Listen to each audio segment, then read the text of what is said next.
nós vamos fazer uma mudança no programa. A gente tinha essa apresentação sobre o estudo de caso do Arco Tamanduateí, que é, de fato, digamos assim, o indutor desse seminário. É um workshop que a Prefeitura de São Paulo, junto com a ONU Habitat, vai fazer amanhã, uma coisa fechada, técnica, e o Fernando vai fazer a apresentação desse estudo de caso, e estava pressuposto, na seguida, a gente fazer um debate, enfim, entre os participantes desse workshop e que também são organizadores desse seminário. Então, dado o adiantado da hora, eu vou pedir desculpa aos participantes e o Fernando vai fazer a apresentação só do estudo de caso e a gente encerra. E eu queria comunicar que todas as apresentações, debates e painéis estarão disponíveis em breve no site do Arco Futuro, www.arcofuturo.com.br. Tá? Obrigado.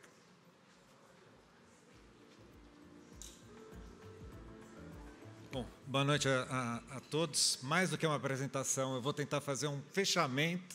que talvez seja uma palavra até mais sedutora nesse momento, antes que o Tomás possa, de fato, fechar formalmente. Mas o que eu acho que eu queria frisar duas coisas, né? A primeira é que, para nós, e esse evento foi muito motivado pela Secretaria, a partir de uma necessidade que nós sentimos na pele, enquanto gestores públicos, que é o fato de que, dentro do processo da gestão pública, o tempo é outro do tempo da academia, o tempo é outro de institutos de pesquisa, o tempo é outro de instituições as mais diversas. O nosso tempo é muito escasso, porque a gente fica abduzido pelas urgências da gestão pública e, entretanto, para se formular políticas públicas, é preciso pensar, é preciso refletir, isso é fundamental, e, por isso, o nosso desejo de estabelecer múltiplas alianças, múltiplas acordos de cooperação, entre eles esse que se travou aqui hoje, onde, de certa forma, eu posso falar de forma bastante afetiva, a gente está usando todos vocês no sentido de fazer da interlocução de todos vocês uma caixa de ressonância das nossas questões, das nossas reflexões, que é muito importante, e eu acho que esse é um dos papéis primordial da academia. Então, eu queria, até como retribuição desse esforço coletivo todo, mostrar para vocês, de uma maneira muito curta, uma van-première do nosso debate que vai se travar amanhã, que não é um debate novo para a sociedade, porque é um debate que vem há muitos anos, de um processo de reflexão, de transformação de um território estratégico para São Paulo, que é o território do Tamanduateí, e que começa a ser tematizado lá quando Jorge Wilhelm faz o plano diretor aprovado em 2002, ainda na gestão da Marta Suplicy, e ele vem vindo, a gestão Kassab, Bucalem secretário, iniciou um contrato formal de elaboração de uma nova operação urbana, e nós estamos concluindo, é um processo longuíssimo, mas ainda há muitas questões em aberto, e essas questões justamente que a gente traz para o debate. Fundamentalmente, o plano diretor dividiu, a partir de uma análise, de uma interpretação do nosso território, das relações que ocorrem no território, dividiu a cidade em setores. Cada setor, chamado macroárea, tem as suas especificidades e, por ter as suas especificidades, muito provavelmente demande instrumentos, estratégias e ações correlatas e destinadas, cada qual, para uma parcela específica desse território. Entre todas as macroáreas, talvez a mais importante para a gente pensar os processos de renovação da cidade de São Paulo e da metrópole de São Paulo, exatamente a macroárea de estruturação metropolitana, que fundamentalmente ela coincide com as principais planícies fluviais dos rios de São Paulo, Pinheiros, Tietê, Tamanduateí. Essa área, e uma das coisas que a caracteriza, é justamente o fato de que ela foi o território estratégico de todo o processo de industrialização, que fez uma vila muito desimportante no final do século XIX, com 35 mil habitantes, por volta de 1867, quando chega o trem justamente, se catapultasse a uma das maiores metrópoles industriais do mundo, a maior metrópole industrial do Hemisfério Sul, com hoje aproximadamente 21 milhões, e foi justamente nesse território das planícies, associado a inúmeros investimentos em grandes sistemas de infraestrutura, que se estabeleceu o Parque Fabril da cidade, que são essas manchas roxas. E, entretanto, quando a gente olha a questão da ocupação do território pelo uso residencial, o que a gente vê é que exatamente essa área, essa macroárea de estruturação metropolitana, é, dentro da área urbanizada do município, aquela que menor uso residencial tem, aquela que tem densidades habitacionais menores do que a média de toda a cidade, que já é bem pequena do ponto de vista do padrão das grandes metrópoles do mundo. A macroárea de estruturação metropolitana vem justamente para preencher esse vazio, onde a gente pode pensar 3 coisas fundamentais. A revisão da maneira pela qual, historicamente, a cidade se relacionou com seus recursos hídricos, e a gente está falando dos principais rios e suas várzeas correlatas.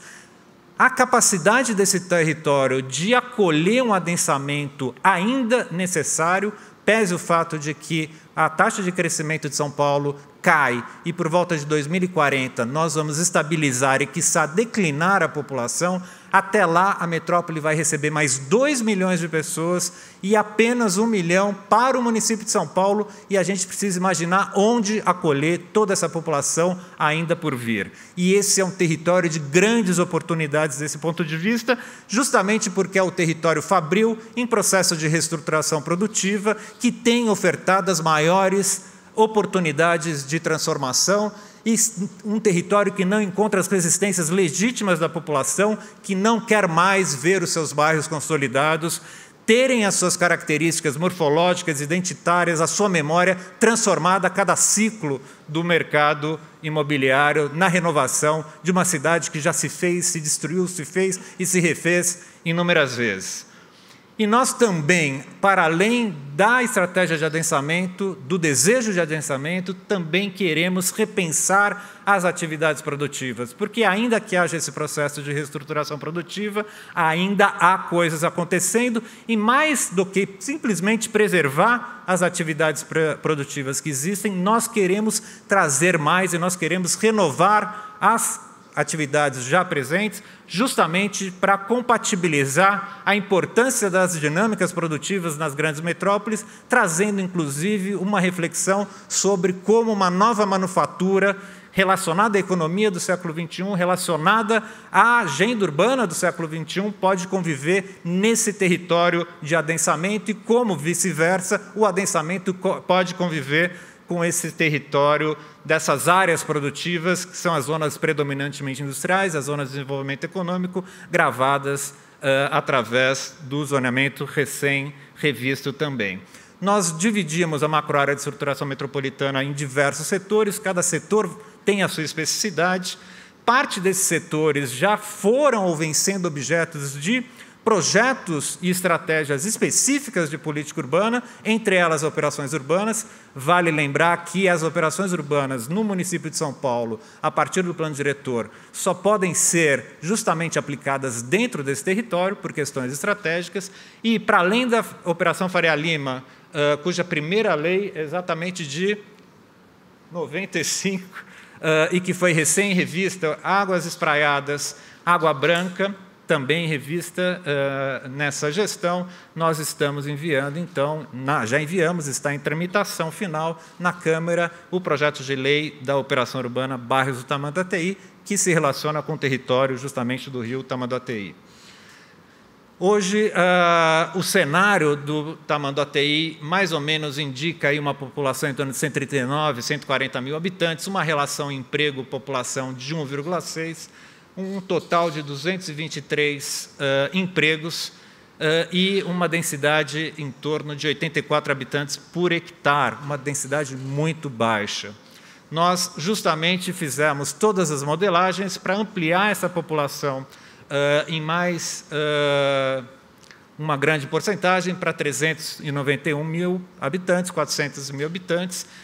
aumentando a densidade para 236 habitantes por hectare e ampliando também a oferta de empregos, como vocês podem vendo aí. E entre a capacidade de recepção de novas pessoas, a previsão de uma produção de, no mínimo, 20 mil unidades de interesse social. Grosso modo, as estratégias é a socialização dos ganhos da produção da cidade, dito de outra forma, é a aplicação dos instrumentos de captura da mais-valia fundiária, justamente para que a gente possa conduzir as políticas públicas como se quer e, ao mesmo tempo, também alavancar os recursos necessários para os investimentos de infraestrutura, espaços públicos, produção de habitação e outros que vão justamente garantir a capacidade desse território de acomodar mais pessoas. A segunda estratégia fundamental é assegurar o direito à moradia digna e, justamente nesse território, a gente equaciona as densidades possíveis e a gente tem um instrumento aqui das EIs já presente nesse local que indica uma reserva de terra, mas, mais importante que isso, é a aplicação do instrumento da PEUC, Parcelamento, Edificação e Utilização Compulsória, atrelado ao IPTU progressivo, que, como aqui o Ronaldo Cury já colocou, começa a fazer efeito no mercado de terras da cidade. Vale lembrar que, em 2 anos de aplicação do instrumento, nós notificamos mais de 1.200 imóveis, totalizando algo em torno de 2 milhões de metros quadrados de terra, o que equivaleria, segundo os cálculos, a uma produção de 80 mil unidades. Ou seja, a gente está desentocando, iniciando um processo para desentocar terra, fazer retornar essa terra ao mercado, e essas pessoas já estão buscando o mercado imobiliário para antecipar as suas notificações, e a PEUC está sendo aplicada na sequência das políticas públicas, nas políticas urbanas e não aleatoriamente por toda a cidade. Isso é fundamental, a articulação de todos os instrumentos para implementar justamente essa agenda. E, por fim, a última estratégia, que é a sexta, na verdade são 10, que é reorganizar as dinâmicas produtivas, que é fundamental. Nós temos nesse setor 3 grupos que são importantes do ponto de vista produtivo. Aqui ao sul, na Vila Prudente, Vila Carioca, um polo logístico, que já é um espaço que tanto o metrô, quanto a CPTM, companhia de trens, quanto a MRS, que é a operadora de cargas desse sistema ferroviário, já estão numa negociação muito difícil para, inclusive, trazer para cá um polo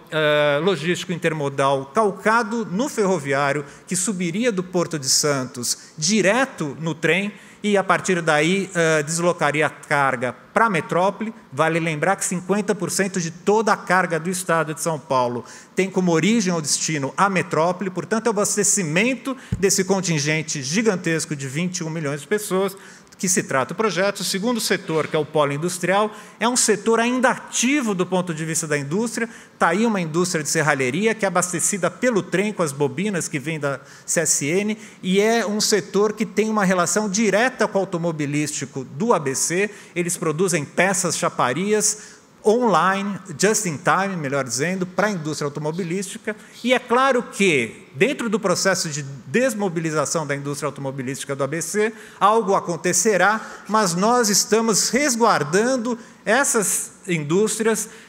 de um desejo de transformação do mercado imobiliário sobre elas, porque, ainda que a indústria automobilística venha a sair integralmente do ABC, nós precisamos reservar espaços para que outras atividades venham, ocupem esses lugares, atividades que não conseguem competir com o mercado corporativo e que deem a base de sustentação econômica para toda a cidade. E esse polo criativo é um nome que eu não gosto muito, mas vai lá por quê? Porque aí está a maior concentração de patrimônio industrial da cidade, inúmeras fábricas antigas de arquitetura preciosa, de tijolo, a tradição inglesa, entre outras, tombados, que é um mico para o mercado imobiliário, e nós estamos prevendo que até 4% dos recursos do CEPAC possam ser destinados à aquisição de bens patrimoniais, para que nesses bens, que justamente são galpões industriais, se possa estabelecer uma política pública de incentivo a toda sorte de atividades industriais, produtivas relacionadas às cadeias de conhecimento e cadeias como, por exemplo, a de audiovisual, que começa a se deslocar da Vila Leopoldina para a Moca e para o centro, entre outras atividades que têm aderência a esse tipo de espaço de galpões, coworkings, dessa dita economia do conhecimento, economia criativa. Essa é a questão que a gente coloca, e ela parece aqui muito interessante no primeiro momento, mas, a bem da verdade, nós sabemos muito pouco como implementá-la, e o que a gente está querendo, com a motivação desses seminários, com a motivação dos inúmeros convênios que a gente traçou ao longo dos 4 anos dessa gestão, é que todo mundo nos ajude a pensar formas concretas de transformar regulações, de transformar planos, de transformar projetos em, de fato, realidades de transformação dessa cidade aqui de São Paulo. Muito obrigado.